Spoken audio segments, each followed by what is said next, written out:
구약성경 시편 138편 1절부터 5절까지입니다.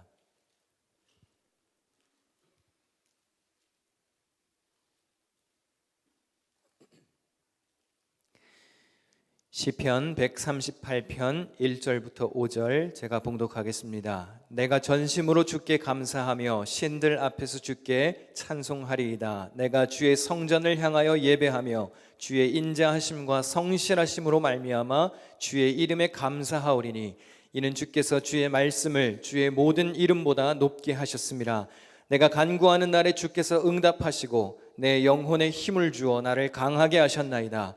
여호와여, 세상의 모든 왕들이 주께 감사할 것은 그들이 주의 입의 말씀을 들음이오며 그들이 여호와의 도를 노래할 것은 여호와의 영광이 크심이니이다. 아멘. 할렐루야. 주일 예배에 오신 여러분을 마음 다해 환영하고 축복합니다. 오늘은 추수감사주일입니다.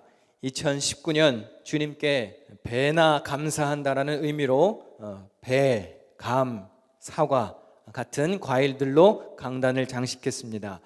동참해 주신 분들께 진심으로 감사드립니다. 오늘은 강단만 봐도 은혜가 될 줄 믿습니다. 개인적으로 가지고 오신 분들, 또 과일 오늘 들고 오신 분들도 계신 줄 압니다. 예배 마치면 이 앞에다가 잘 놓으셔서 모든 모임이 끝나면 주변 이웃들에게 나누도록 하겠습니다.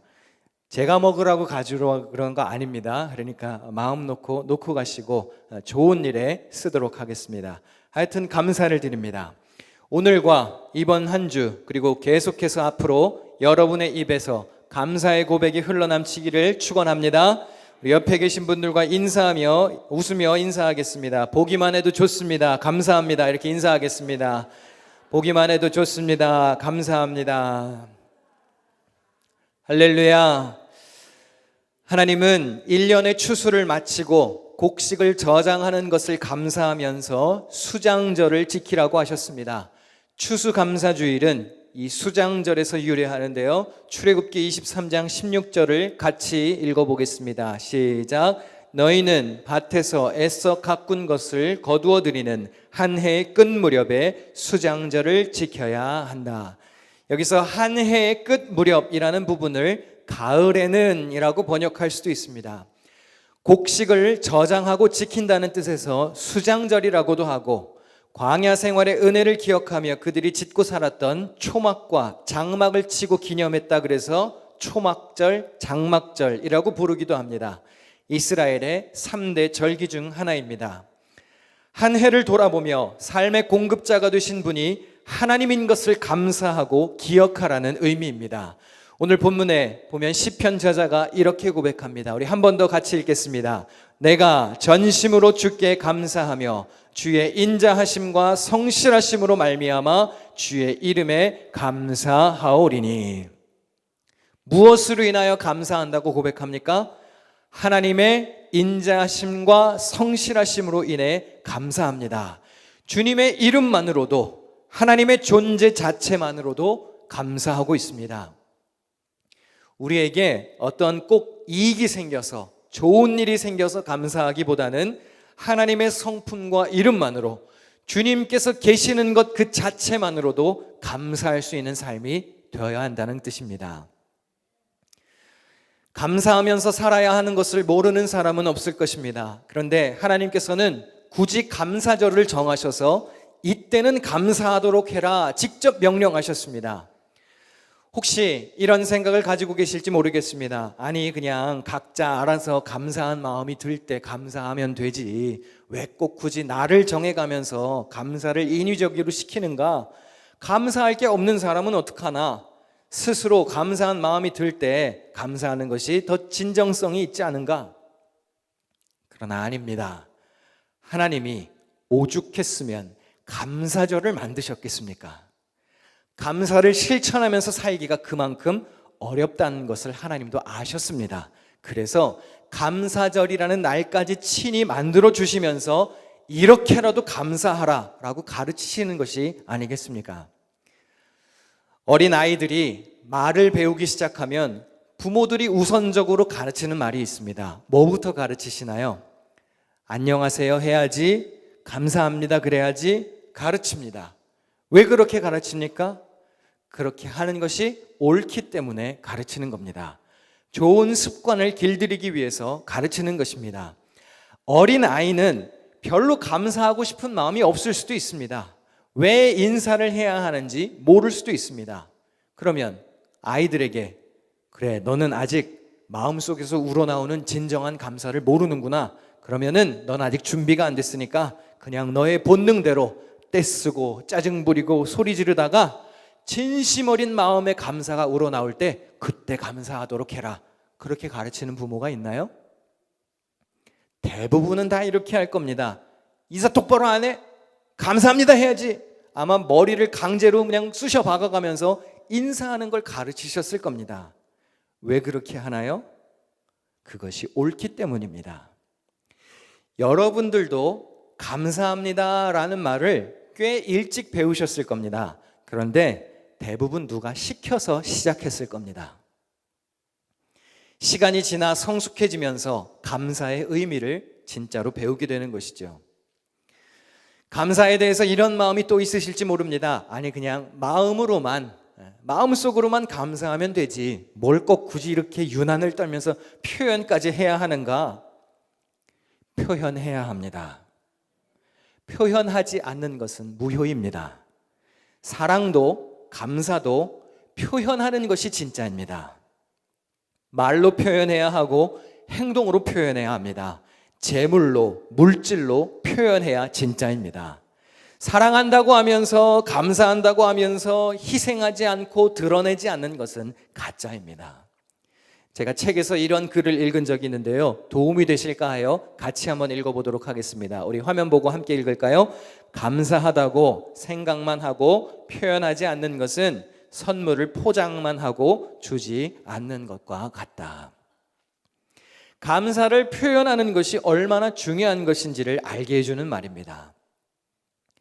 미국에서 설문조사를 했는데요. 사람들이 가장 많이 쓰는 단어 50개를 선별했다고 합니다. 무엇이 가장 많이 사용되는 언어로 뽑혔을까요? Thank you.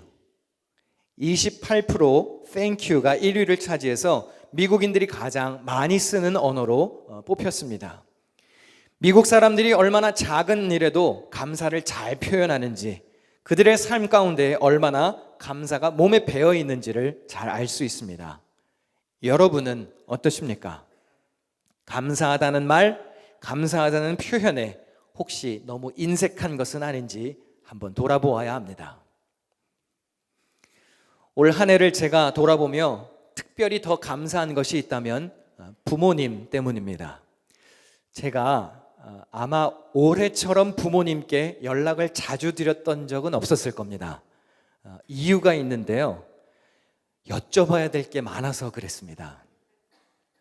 올해 상반기에 밴쿠버 기둥교회에 있을 때 여러 가지 중요한 일 처리를 하는 과정 중에 물어봐야 될 게 많았습니다.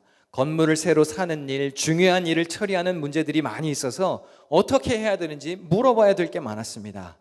여름에 열방교회로 이사를 오면서 하반기에는 열방교회에서 목회하는 일로 참 자주 연락을 드렸습니다. 그리고 요즘도 그냥 수시로 연락을 합니다. 그러면서 제가 이런 생각이 들었어요. 역시 아들은 필요할 때만 연락을 하는구나. 평소에 원래 안부를 물으며 살아야 하는 건데 이래서 아들 키워봐야 소용없다는 말이 생긴 거구나. 내 아들들에게도 기대를 하지 말아야지. 두 번째는 그런 생각이 들더라고요. 같은 직종에 종사하는 부모님이 계신 것이 참 좋은 거구나. 목회를 하다가 잘 모르는 게 있으면 사실 물어봐야 될 데가 없습니다. 물어볼 수 있는 곳이 없습니다. 물론 하나님께 기도하고 성경을 묵상한다고 하지만 실질적인 문제 앞에서 고민하고 어려워하는 목회자들이 많은데 제가 모르면 물어볼 곳이 있다는 것이 얼마나 감사한지 몰라요. 이럴 때는 어떻게 해야 되나요? 여쭤보면 이미 할아버지, 아버님이 다 겪으신 일들이에요. 가장 좋은 모범 답안을 보면서 목회를 한다는 생각이 듭니다. 여러분, 지난주에 전교인 성경대회가 있었습니다. 열심히 시험을 보시더라고요. 끝까지 남아서 그냥 마지막까지 쓰고 가시는 분들도 보았습니다.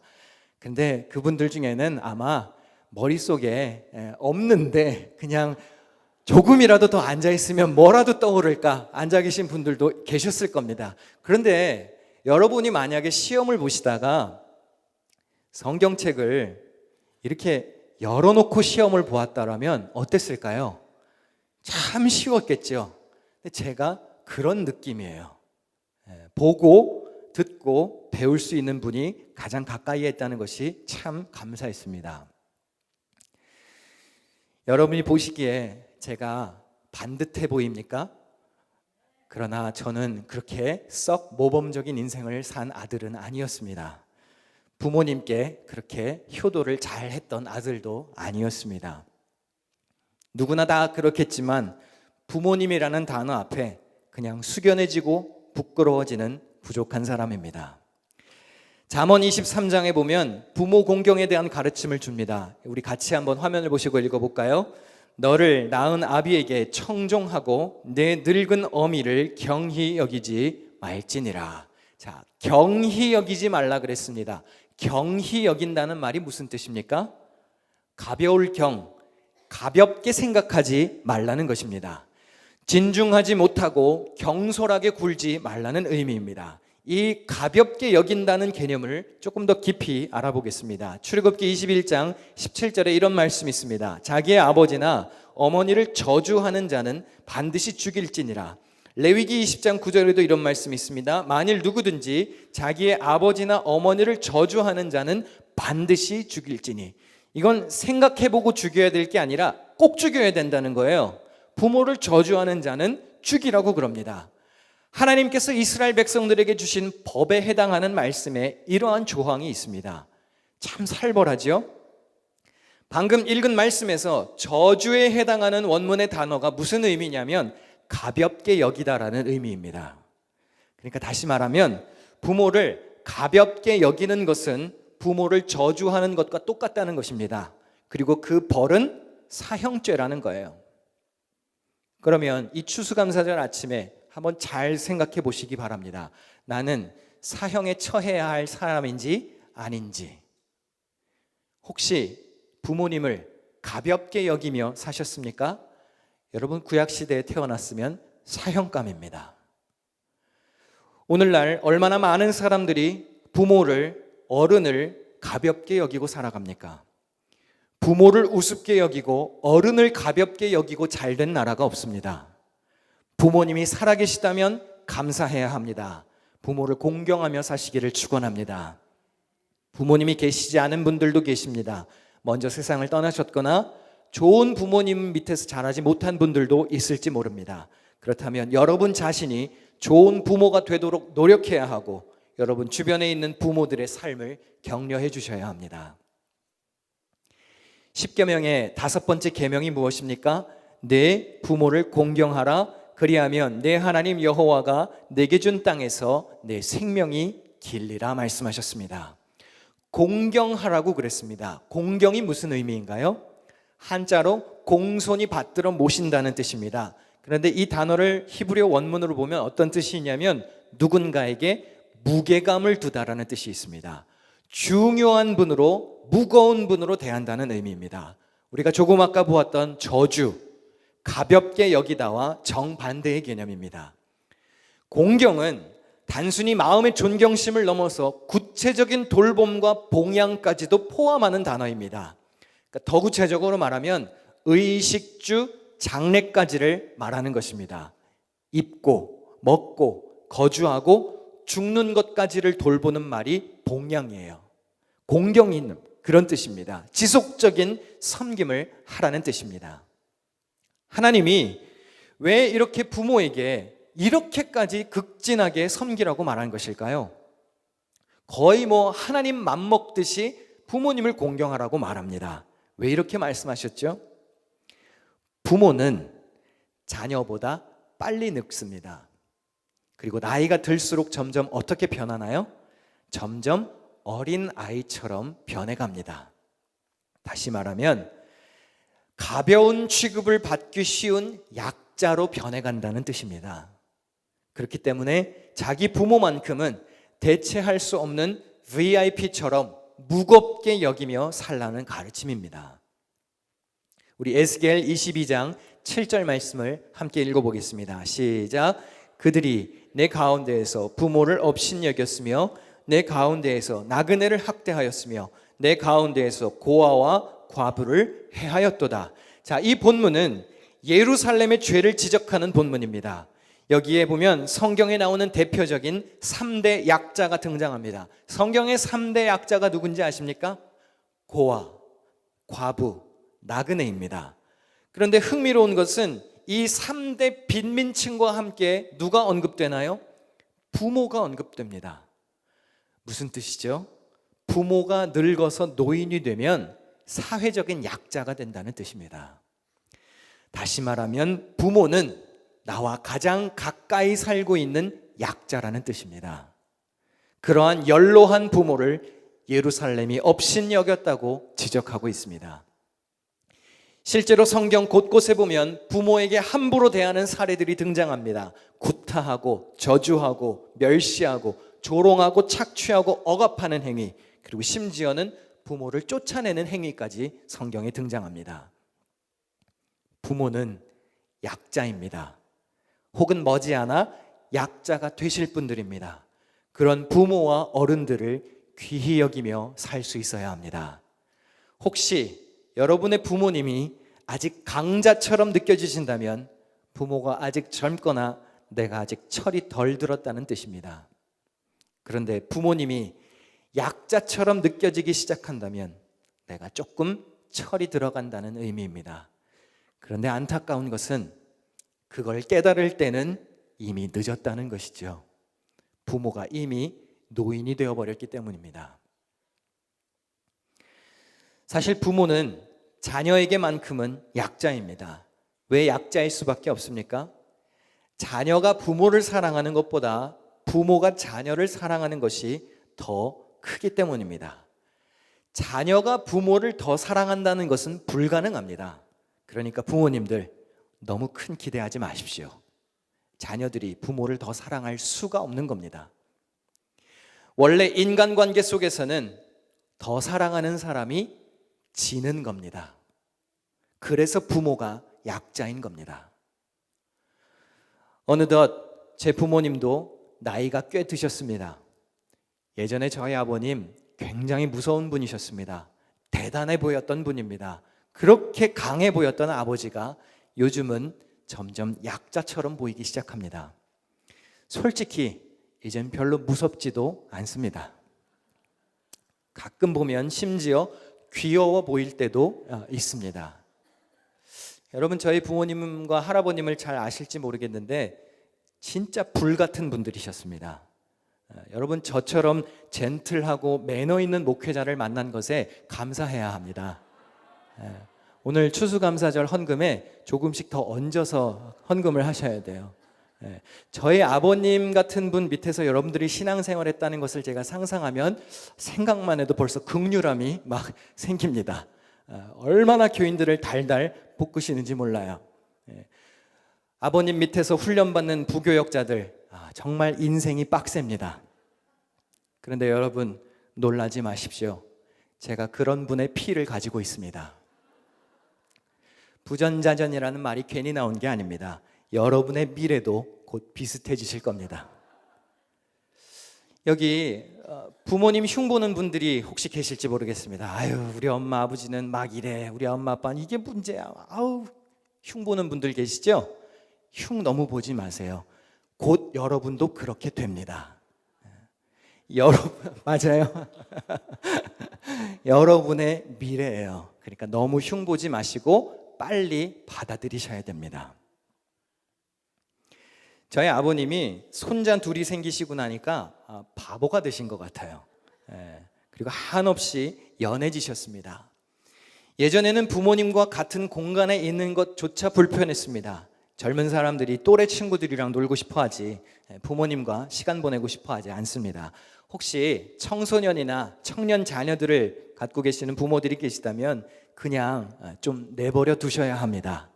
원래 애들은 부모랑 같은 공기를 마시는 것조차 싫어합니다. 그러니까 그냥 내버려 두십시오.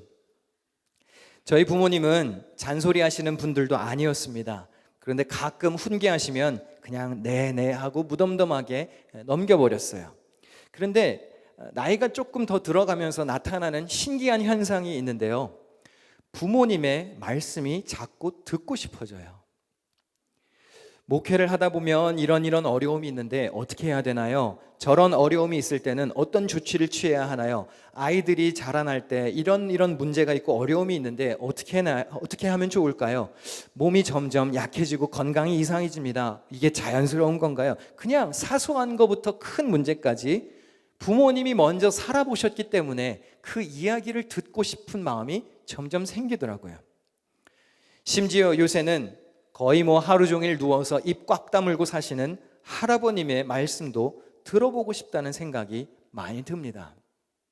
그런데 쉽게 그럴 수 있었을 때는 기회를 잡지 못했습니다. 이런 마음이 슬슬 들기 시작하고 보니까 부모님과 저는 이미 태평양을 사이에 두고 살아가고 있어요.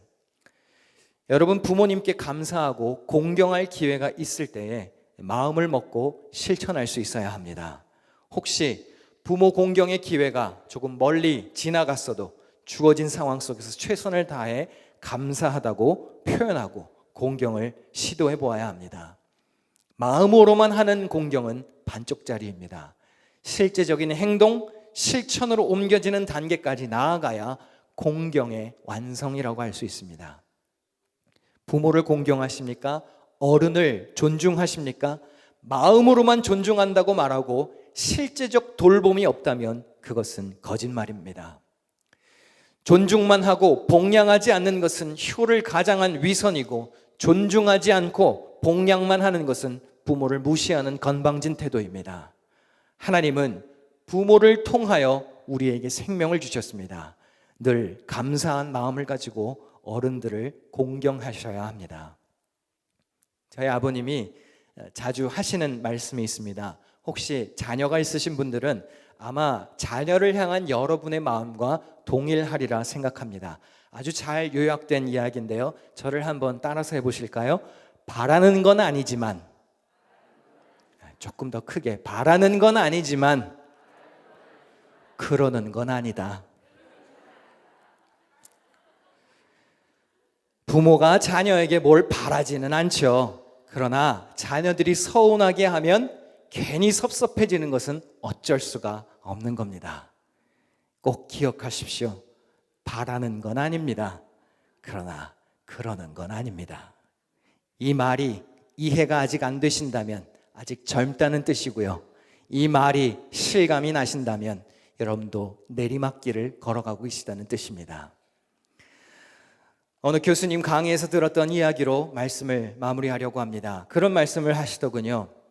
본인은 재수가 좋다는 말하고 은혜입니다라는 말이 같은 말이라고 생각을 하신답니다. 처음에는 이게 무슨 말인가 싶었어요. 그런데 생각해 보니까 정말 맞는 표현이더라고요. 하나님을 믿지 않는 사람들, 예수 믿지 않는 사람들에게는 모든 좋은 일이 그저 운이 좋아서 일어난 겁니다. 사업이 잘 된 거, 좋은 사람 만난 거, 일이 잘 풀린 거, 건강한 것, 그냥 운이 좋고 재수가 좋아서 복을 누린다고밖에 말할 수 없습니다. 그냥 팔자가 그런 것입니다. 그런데 하나님을 믿는 우리들은 어떻습니까? 모든 것이 다 하나님의 은혜 덕분이라고 고백하는 것입니다. 믿음으로 고백하는 것이죠. 일이 잘 되는 것도 주님의 은혜요, 좋은 사람을 만난 것도 주님께서 주신 만남의 축복이고, 건강한 것도 하나님께서 베푸신 자비고, 심지어 우리가 겪는 고난까지도 오묘한 뜻이 있으신 하나님께서 주는 시험이기 때문에 그것까지도 감사할 수 있는 것이 그리스도인입니다. 모든 감사의 조건이 다 하나님께로부터 왔음을 인정해야 합니다. 오늘 이 추수감사주일에 하나님을 향한 감사와 더불어 특별히 부모님을 향한 이야기를 한 이유가 있습니다.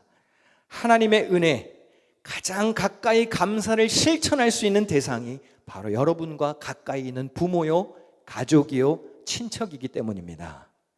실천할 수 있는 가장 가까운 이웃을 하나님께서 붙여주신 것입니다. 하나님의 크신 은혜와 자비라는 사실을 기억하시고 주님의 은혜에 늘 감사하며 사는 열방교회 성도들이 되시기를 축원합니다. 기도하겠습니다.